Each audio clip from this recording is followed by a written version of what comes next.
আসসালামু আলাইকুম এভরিওয়ান, কেমন আছেন সবাই? আশা করছি আলহামদুলিল্লাহ সবাই ভালো আছেন। আল্লাহর অশেষ রহমতে আমরাও ভালো আছি। তো আজকে আমার বেশ কিছু শাড়ি ছাদে রোদে দিয়েছি, যেহেতু রেগুলার পরা হয় না, তো দেখা গেছে আলমারিতে থেকে থেকে কেমন জানি গন্ধ হয়ে যায়, আর এভাবে ভাজে ভাজে রেখে দিলে নাকি শাড়িগুলো নষ্টও হয়ে যায়। তাই ছাদে দিয়ে এসেছি। আর এখানে দেখতে পাচ্ছেন কিছু ফুল, এগুলো আহমদের বাবা এনেছে। আমি সবগুলো ফুলের নাম জানি না, যেগুলো ওইগুলো মনে হয় জারবেরা। আর উপরের ফুলটা কি ফুল আমি বলতে পারছি না, আমার মেঝো বোনটা হয়তো জানতো, ও আবার অনেক ফুলের নাম জানে, ওর এগুলো সম্পর্কে অনেক ধারণাও আছে। তো যাই হোক, welcome to my another blog. যে যেখান থেকে আমার ভিডিওটি দেখা শুরু করেছেন, রিকোয়েস্ট করছি না টেনে পুরো ভিডিওটি দেখবেন, আর দেখতে দেখতে যদি ভালো লেগে যায় অবশ্যই আমার চ্যানেলটি সাবস্ক্রাইব করে দিবেন। যারা অলরেডি করে ফেলেছেন তাদেরকে জানাচ্ছি অসংখ্য ধন্যবাদ আমার পাশে থাকার জন্য, আমাকে সাপোর্ট করার জন্য।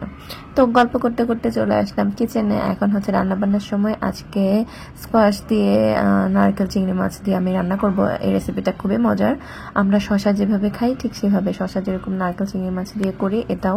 তো স্কোয়াশ ভাজিটাও অনেক টেস্টি খেতে। আজকে বিকালে ছাদে একটা প্রোগ্রাম আছে আমাদের, মানে বিল্ডিংয়ে মোটামুটি যারা আছি সবাই মিলে, মানে পটলাক বলতে পারেন বা ওয়ান ডিশ পার্টি। তো সবাই যে যার মতো একটা করে আইটেম করে নিয়ে যাব ছাদে, তারপরে সবাই একসাথে বসে গল্প করব আর খাবো। তো এই জন্যই আমি খুব দ্রুত রান্নাটা কমপ্লিট করতে চাচ্ছি, কারণ আমি হচ্ছে চাউমিন করব। তো প্রিপারেশনটা তাড়াতাড়ি নিতে হবে, নয়তো দেরি হয়ে যাবে। মানে সবাই মিলে এমনভাবে যাবো যেন একটু টাইম কাটাতে পারি, একটু বেশি টাইম কাটাতে পারি আর কি। আর আমরা মেয়েরা যখন একসাথে হই তখন তো আর গল্পের কোনো শেষ হয় না।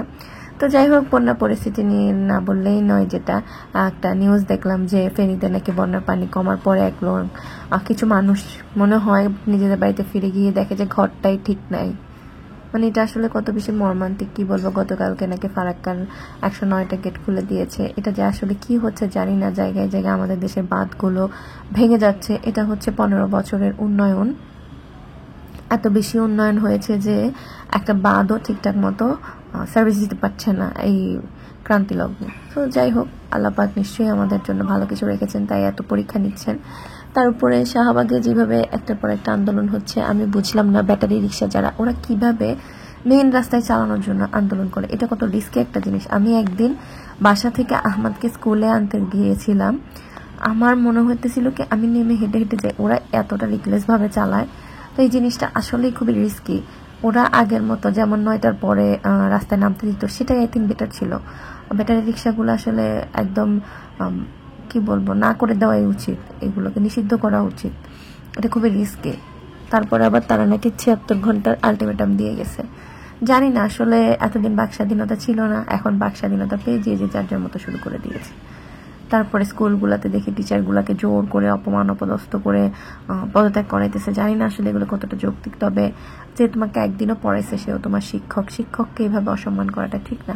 হ্যাঁ, হয়তোবা তারা কিছু করেছে, জানি না কিছু, তারপরেও আমার মনে হয় না বাচ্চাদের এই কাজগুলো ঠিক হচ্ছে।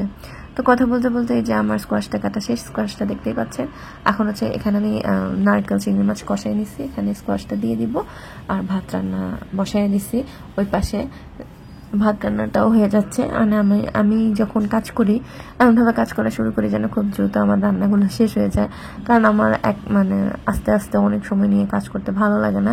আমার মনে হয় যদি অল্প সময়ের ভিতরে একটু অর্গানাইজ করে অনেকগুলো কাজ করা যায়, সেই ক্ষেত্রে আমি একটু রেস্ট নেওয়ারও টাইম পাই, প্লাস ধরেন আমার হচ্ছে কাজগুলো সুন্দর শেষ হয়ে যায় আর কি। সারাদিন ধরে কাজ করা লাগে না। এমনিতেই আমাদের মেয়েদের, যারা মনে করেন বাচ্চার মায়েরা আছে, তাদের তো কাজের কোনো শেষ নেই। বাচ্চাদেরকে নিয়ে ওদের টোটাল টেক কেয়ার থেকে শুরু করে ওদের খাওয়া দাওয়া, তারপরে বাসার রান্না বান্না, ওভারঅল সব কিছু মিলে আর কি। তো যাই হোক, এই যে স্কোয়াশটা দিয়ে দিলাম, এখন হচ্ছে ঢাকনা দিয়ে দিব। প্রথমে পানি দিব না, যে কোনো তরকারি যখন আমি রান্না করি আমি প্রথমে পানি দেই না, এটাকে একটু কষাই নিই। কষাই নিলে দেখা যায় ভেতর থেকে পানি বের হয়ে আসে। তারপরে হচ্ছে ওই পানিটাতে আরেকবার কষাই নিই, তারপরে ঝোল দিই। ঝোলের পানি যত বেশি কম ইউজ করবেন তরকারি খেতে তত বেশি টেস্টি হবে, এটা মোটামুটি সবাই জানেন, আমার যেটা মনে হয়। তো এই যে ঢাকনা দিয়ে দিলাম। এদিকে আমি হচ্ছে টমেটো টক রান্না করব।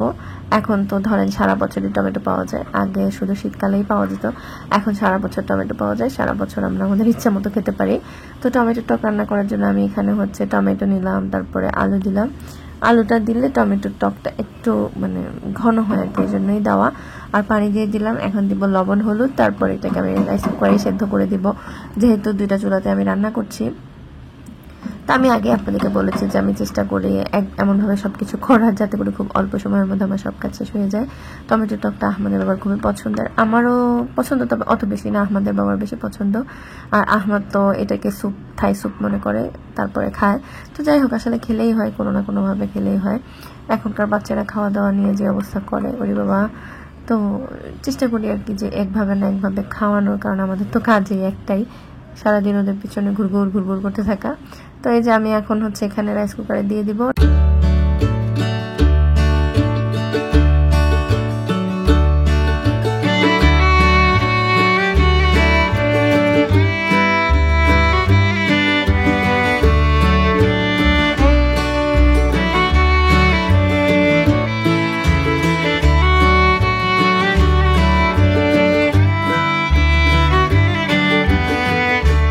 যে বিকালবেলা ছাদে চলে আসলাম, ছাদটা ওরা সুন্দর করে বেলুন দিয়ে সাজাইছে। আর ওই যে আমার চাউমিন, একটা আন্টি বার্গার এনেছে, একটা আপু হচ্ছে পায়েস ফিরনি এনেছে, এই যে ছোলা, পেঁয়াজু, চানাচুর, মোগলাই, তারপরে ফ্রেঞ্চ ফ্রাইজ, পুডিং। পুডিংটা কে এনেছে আমার ঠিক পুডিংটা আর ফ্রেঞ্চ ফ্রাইটা একটা আপুই এনেছে।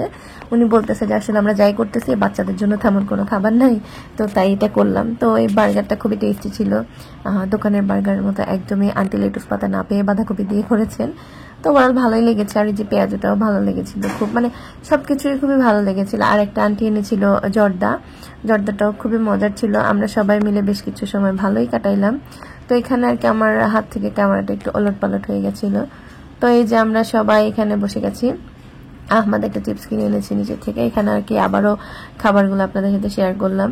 তো আসলে খুব ভালো সময় কাটাইছি, পরে ভিডিও করতে আমার মনে ছিল না, এই জন্য যেই ছবিগুলো ক্লিক করেছিলাম সেগুলোই আপনাদের সাথে আবারও শেয়ার করে দিচ্ছি।